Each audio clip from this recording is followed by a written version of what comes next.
Got any extra bottles lying around? Well, if so, come join the fun.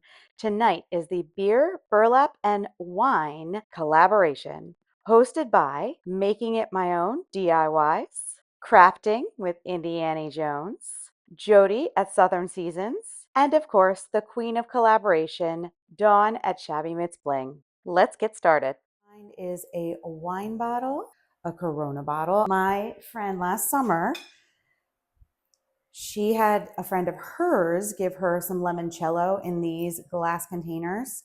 If you don't drink, if you're not a drinker, if you still want to do projects like this, but you don't have, any wine, beer, whatever kind of bottles around the house, vinegar bottles are a really cool idea.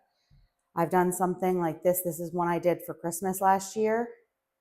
I haven't finished it, obviously, but I love how the transfers so easily go on, and I love the color of the glass you can get. Oops, sorry. This is a balsamic vinegar container, and look at those ridges. And then this one is, I believe, either white balsamic or a balsamic. I like balsamic vinegar. So I love that this has like that ball underneath and then the really skinny neck. So those are some different options you have as well. Vintage Coca-Cola bottles, there's another option that you have. This was given to me by my friend Kathy at Waste Not Upcycled during a challenge that we had, and I haven't done anything with it. This is not a drinking bottle. It didn't have anything to drink in it. It was actually, I believe she told me it was from Bath and Body Works or somewhere, and it had a soap that she really likes in it. She gave me one in pink, and I believe the other one was probably an amber color. This was something I got off a Whatnot sale. I believe it had already been spray painted, and a transfer was on it. I sanded off the transfer because I'm going to do something else with it. And if for some reason you can't find any bottles around your house, I also have some drinking glasses, some wine glasses, and as you can see, they're kind of faded, they're old, and that is another option that you have for your DIYs. A really fun, unique way that you can upcycle a bottle is to use some clay molds on it. I have some air dry clay here. I believe this one is IOD air dry clay. I will leave a link below, which is an affiliate link if you'd like to try some. Air dry clay, in my opinion, is one of my favorite kinds of clays to work with when you're doing projects like this. And the IOD air dry clay as well as DOS air dry clay are the two that I find to be very, very good for projects like this when you're using molds and you don't want to have any cracking or breaking. For this project specifically, I'm going to be cutting this air dry clay into a rectangle that fits right inside where my glass bottle had kind of almost like an indent for a label anyway. And I'm going to just glue that right onto the front of the bottle where that piece is. You'll see that I don't get a perfect cut right away. I do need to kind of cut it down a little bit more, and I also end up making it a little thinner than what you see here, but I needed it to be thick enough to make an impression. Now that I found the right size and thickness to fit right inside of that labeled indentation, I'm going to grab some Titebond Quick and Thick, and I'm going to go ahead and cover the entire back of this clay piece and glue it onto my bottle.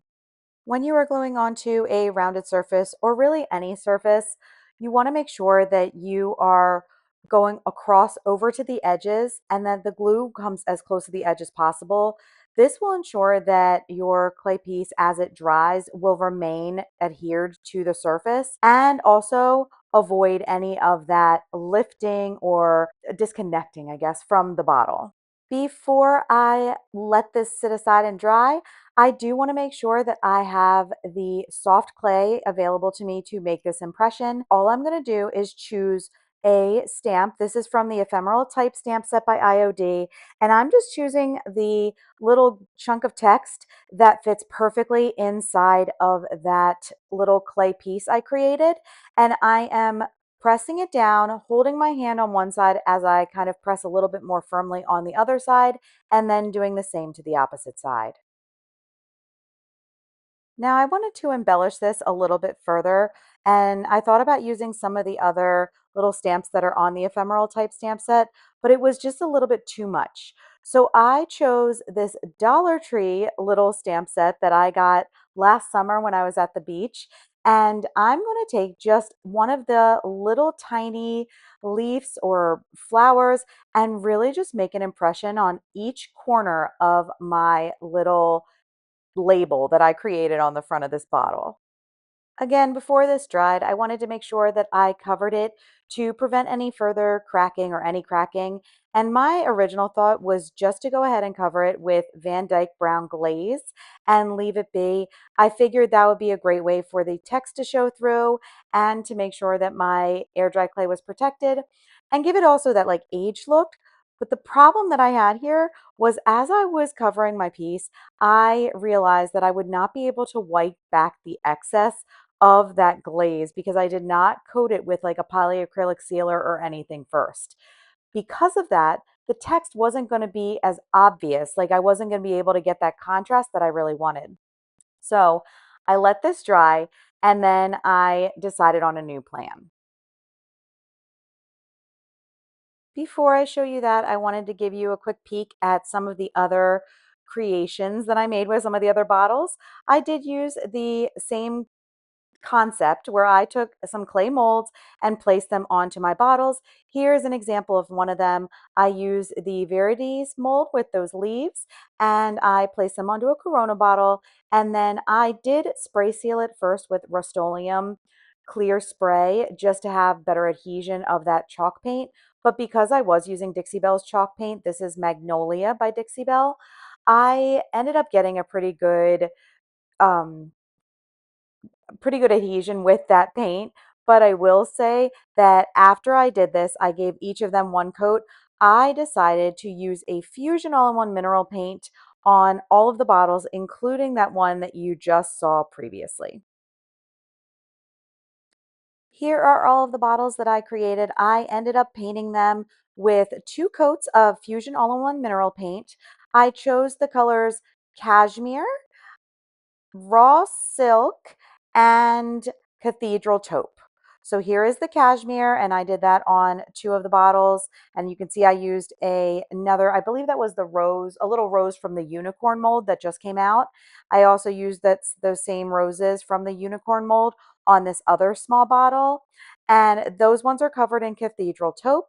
And then my last bottle, which is the one that I got from Kathy at Waste Not Upcycled, is painted in Raw Silk by Fusion.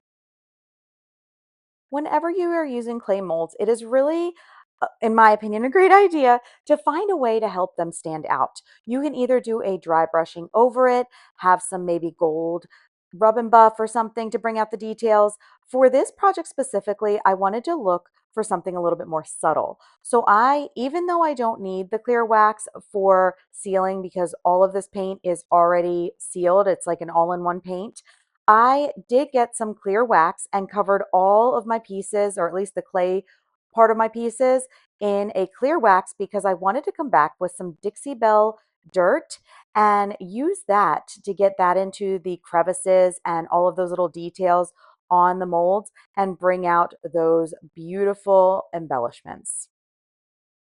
I am relatively new to using Dixie Belle Dirt, so definitely, take these as just my advice from the experience that I have. But I do like to use a tiny artist brush, and I really start with just a bit at a time. I don't want to overdo it because I don't want to have it be too difficult to bring back. And then as I get more confident or feel like I could do more, you can see here compared to the leaves, I have a lot more on there, and you wipe back any excess. Having that clear wax underneath makes it a lot easier for you to go ahead and wipe back whatever is needed. And you can see here that as you get more confident, getting more onto the piece helps you bring out those details. As I was going through this project, I will say that this one was by far my favorite. And I kind of wish that I had done all the bottles with this type of like almost like a label with those impressions with different elements from that ephemeral type stamp. I'm definitely going to try that. But this is absolutely gorgeous. The last step that we have for our project is to grab some greenery and stick it inside. This is from Julie's Designs and Signs website. There will be a link below. And I'm just going to cover each or take a sprig of each one of them, stick it in my bottles, and we are done.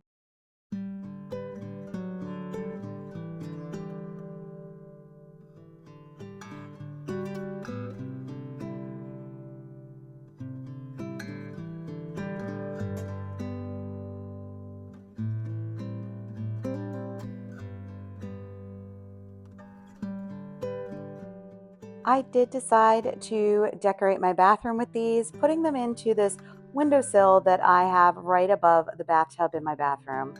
If you're looking for more inspiration, don't forget to check out the playlist below.